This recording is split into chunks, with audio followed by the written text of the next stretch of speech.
এক গ্রামে এক বুদ্ধিমান কিন্তু একটু অলস শিয়াল থাকত। প্রতিদিন সে খাবারের জন্য কোনো না কোনো ছল করত। একদিন শিয়াল গেল এক কুমোরের ঘরের পাশে। দেখল কুমোর কাদামাটি দিয়ে বড় বড় হাঁড়ি বানাচ্ছে। শিয়াল ভাবল, এই হাঁড়িগুলোর ভেতর যদি আমি লুকিয়ে পড়ি, তাহলে রাত হলে চুপি চুপি ভাত বা মাছ খেতে পারব। সে একটাতে লুকিয়ে পড়ল, কিন্তু কুমোর সেটা দেখে ফেলল।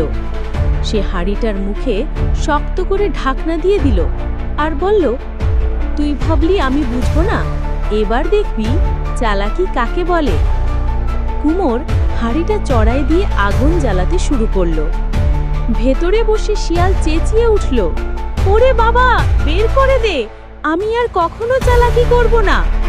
কুমোর মুচকি হেসে বলল, শিক্ষা না পেলে বুদ্ধি ঠিকঠাক কাজে লাগানো যায় না। শেষে কুমোর তাকে ছেড়ে দিল, কিন্তু শিয়াল পালিয়ে গেল, গিয়ে বনের দিকে, আর কখনো গ্রামে এলো না। শিক্ষা: অন্যের উপর ছল করে লাভ নেই। চালাকি করলে একদিন নিজেই ফাঁদে পড়তে হয়।